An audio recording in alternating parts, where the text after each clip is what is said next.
This is Pat Ennis of Ennis Legacy Partners. Welcome to the Exit Readiness Podcast. I'm here with Corby Megorden, my business partner today, who's sitting in for Walter Dial. Our mission is to provide you, the business owner, here on the podcast with subject matter expertise on topics pertaining to building sellable or transferable business value, and then for getting ready for that eventual exit from the business. We want to help you build a business that's transferable and then exit successfully on your own terms and conditions. And today we continue our AI and exit planning series, where we're exploring how artificial intelligence is reshaping the way businesses operate, compete, and create value. And one of the biggest misconceptions about AI is that it's simply another productivity tool. While it certainly can help us individuals work faster, more efficient, its greatest impact may be something a lot bigger or larger than that. It has the potential to fundamentally improve how work flows through an organization. Think about how much time your team spends every day entering information, moving documents, responding to routine emails, scheduling meetings, a whole lot of stuff. Individually, none of those activities seem significant, but collectively, they can consume hundreds and sometimes thousands of hours each year. And so that's where AI seems to be able to make a huge impact with workflow automation. And rather than simply helping one person complete a task more quickly, workflow automation connects people, processes, technology to create more consistent, efficient, and scalable operations. And today we're going to be focusing on professional services firms. And for professional services firms, or pro serves as they're known, whether you're an accounting firm, law firm, engineering firm, speech writing firm, architecture, whatever, those improvements can have a meaningful, significant impact on profitability, client experience, employee satisfaction, and ultimately then, of course, transferable, sellable business value. Because buyers don't simply acquire revenue, they acquire systems and processes. They acquire organizations that can consistently deliver results without depending on one person or a couple of key people to make everything happen. And so today's conversation is titled AI Workflow Automations for Professional Services Businesses.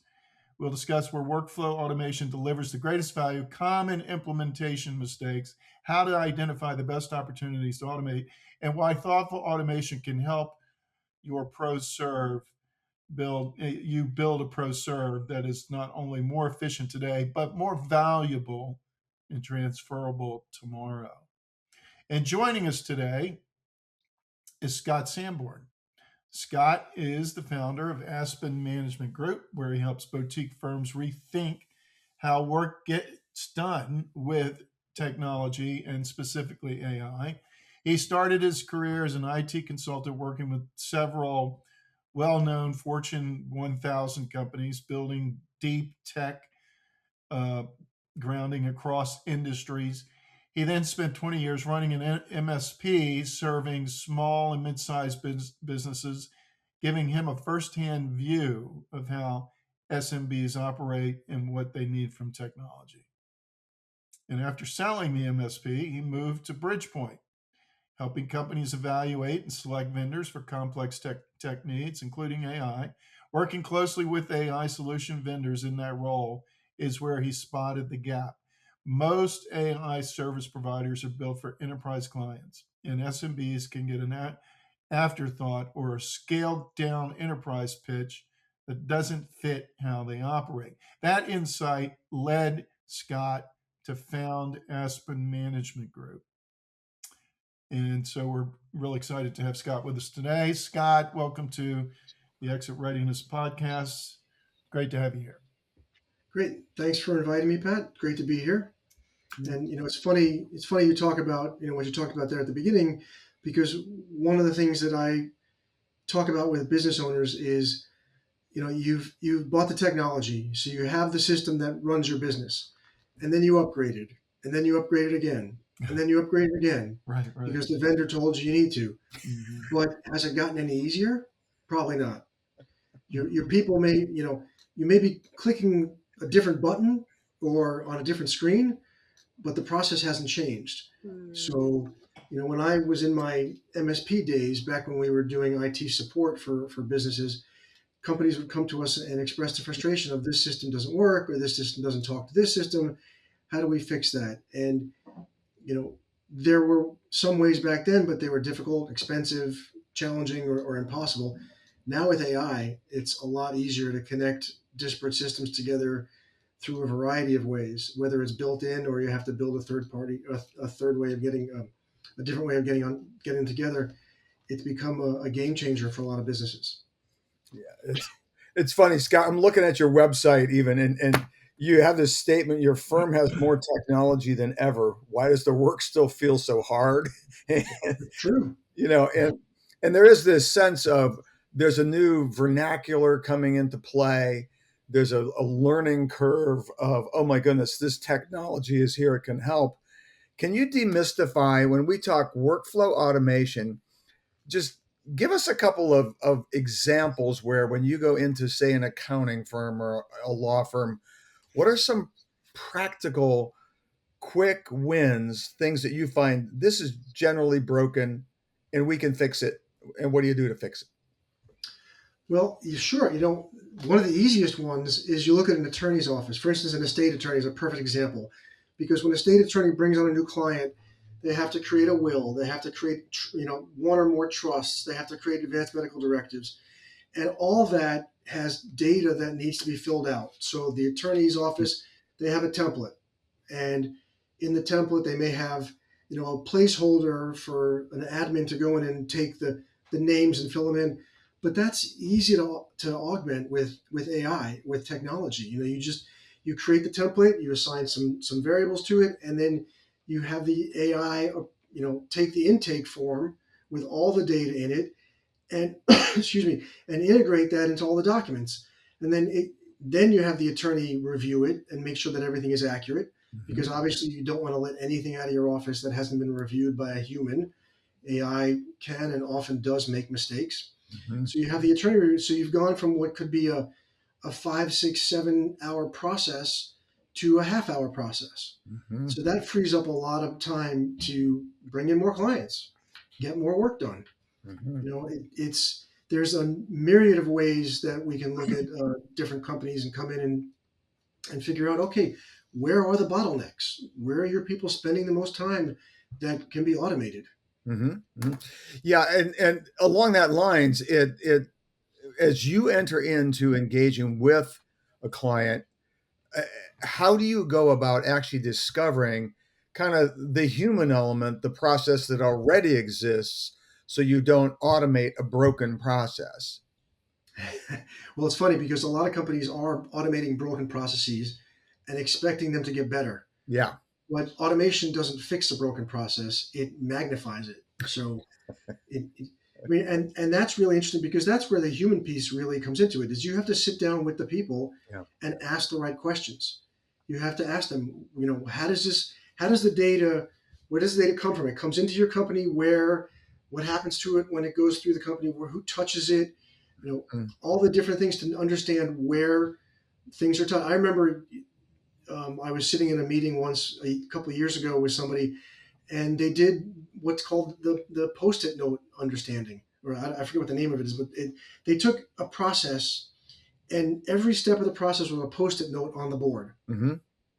And as we sat there and talked about the process, we would say, you know what, that's not really necessary. And we'd pull that post-it note off the board. Yep. So at the end of the day, you had a clean, easier to understand, much more workable way to go about doing whatever that job was. Right. And it's kind of the same thing as what we do now, is we have to sit there and we talk to the principals, we talk to the employees, and we figure out, what do you go through every day to get your job done?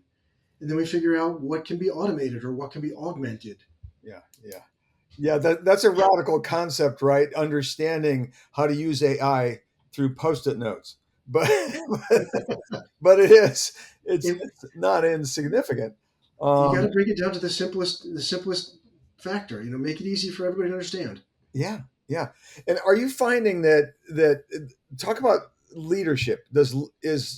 Are leaders actually getting it and engaging with the change so that they can lead their firm in the direction of this kind of change? That's a really interesting question. And the way I approach it is, you hear these stories about you were told, and somebody in their company was told, we gotta go use AI. Well, what does that mean? That's like saying we gotta go eat, and Yeah. that's not really realistic. But what I like to do is I like to start with the smallest process, Mm, because if you try to start with the biggest process, it's probably going to fail. yeah. Start with the smallest process, fix that, make that work, get the people used to using the new tool, whether it's a technology enhancement or actual AI, Hmm. and get them used to the new process, the new workflow, and then build from there. Yep. Start small. You got to walk before you can run, right? So Yeah. you need to start at the beginning. Love it. Yeah. Hey, Scott. So, uh, if a listener out there is thinking, yeah, all this makes sense so far. I need to automate workflows with AI. So I'm just going to use AI to help me automate uh, my workflow systems with AI. Where does AI leave off, and is that owner still going to need a human like you and your team to help them with the actual implementation of AI in order to improve their workflows? Well, and right off the bat, there's a couple different ways. First of all, security. Most people don't think about security. You Yeah. want to make sure that the AI is you're not putting the wrong data into the AI. You don't want your customer data released into the wild. So you need to have a policy in place. You need to understand what the limitations are and what the possibilities are. So yeah, I mean, you as a business owner could talk to the AI and have it do something for you. But do you want it to do it on a regular basis? Is it something that needs to be repeatable? And a lot of times you got to think about where your time is better spent. Is your time better spent on doing what it is that you do as the business owner or the leader, Hmm. and bringing in somebody who's an expert to do whatever they do? You outsource your legal work, you outsource your accounting work, possibly, you outsource other things. Why would you want to take on a complex process like technology and AI to make a huge impression on your business, to improve your business? I understand if you want to use AI to create an email, that's fine. I can also come in and train your staff too. So are they using, how are they using the ChatGPT or Claude to write those emails? Are they doing the same thing over and over? Is that something that we can automate without realizing it? Hmm. Or is it something that you really need to have an expert come in and build you a repeatable process, a system that can do the work for you? And Hmm. also, you always, like I said before, you always want to have a human check the result, check the work before it's done, Yeah. before you send it out. Yeah. Mhm. Yeah. Hey, Scott. We're in the exit planning space, and conceptually, we always want to be thinking value of the business, growing the value, making the business more attractive to a buyer, and time horizon comes into play there as well. Can you speak to that concept of how does this how does workflow automation improve value? Secondarily, then a time horizon. How much time does that business owner really need to to mature their processes so that there really is value add? Well, I think that, let me address the second question first. I think that when it's done correctly, you can end up seeing value very quickly. Hmm. So, if your staff is overworked right now and you automate a process that helps them be more efficient, right away you're going to see value. And that value could be more time to get things done so they're not working until 8 o'clock every night. Yeah. Or it could be the ability to bring on more business, to bring in more revenue. Hmm. So, there's plenty of ways that you can increase the value of a company by adding, let's call it functional technology. Right. Yeah. You know, I mean, Technology actually does something.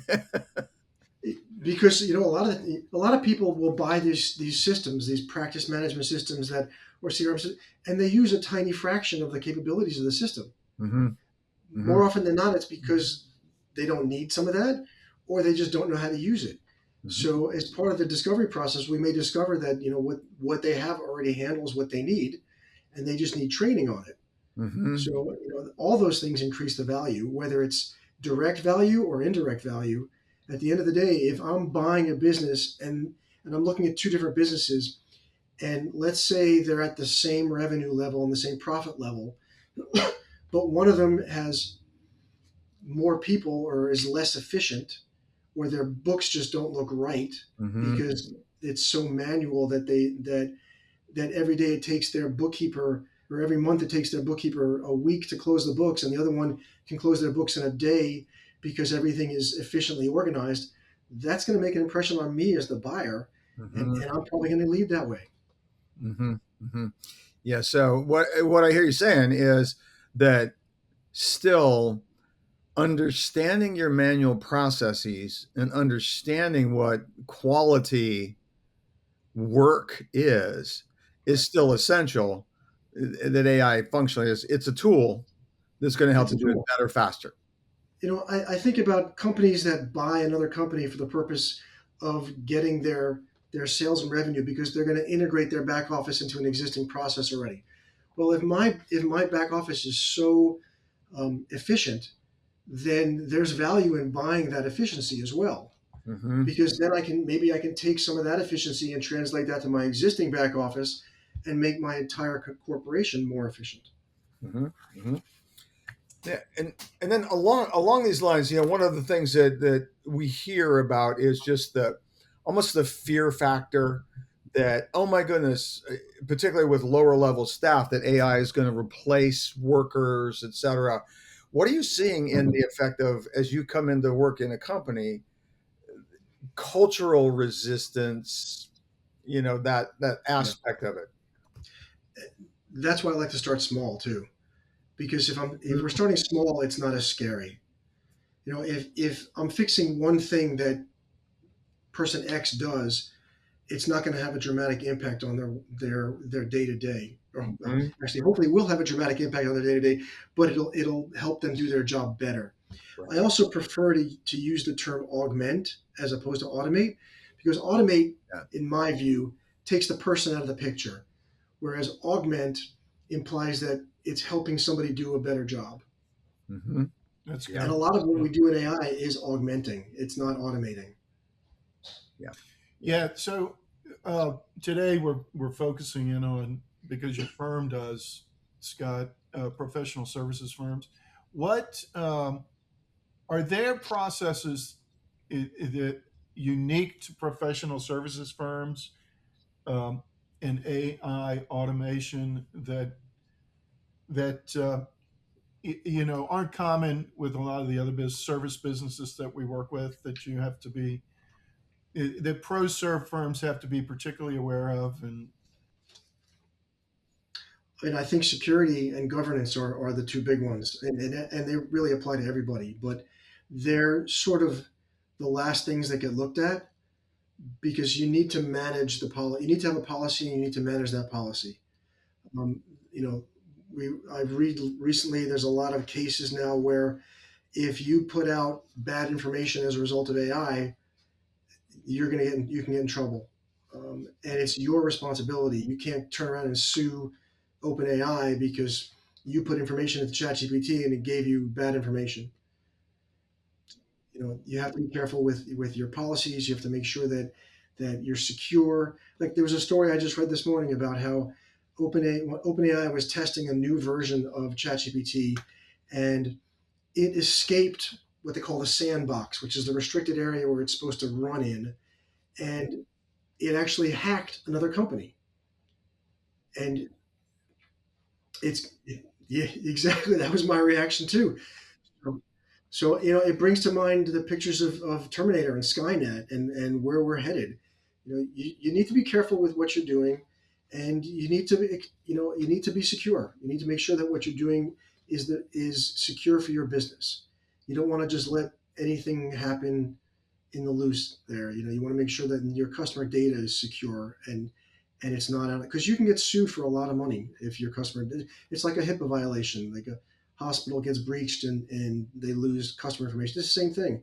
If your customer data is released as a result of an AI problem, that's your fault. Mm-hmm. Yeah. So my next question was going to be, what's the biggest mistake pro serve firms make when implementing AI augmentation? Uh, is that it? Right? What you just said, the security piece, or is it something else? Security is a big one, and then also going back to what I said before about trying to tackle large projects at first. Mm-hmm. Don't try to solve your biggest problem. The truth is, maybe your biggest problem is really the result of a lot of little problems. Mm-hmm. Mm-hmm. So let's figure out where all the problems are, and then rank them in order of criticality and impact, and then let's figure out which ones we want to tackle. Yeah. Start small. And so, Scott, when a firm owner calls you and says, Scott, I need help, how do you practically go about jumping in the first few weeks? What are you going to do that's going to help them actually move ahead in understanding what they need to do?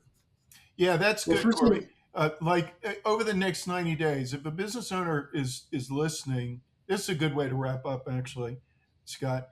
If a business owner is listening right now and wanted to begin implementing augmentation AI over the next 90 days, what would you tell them to do?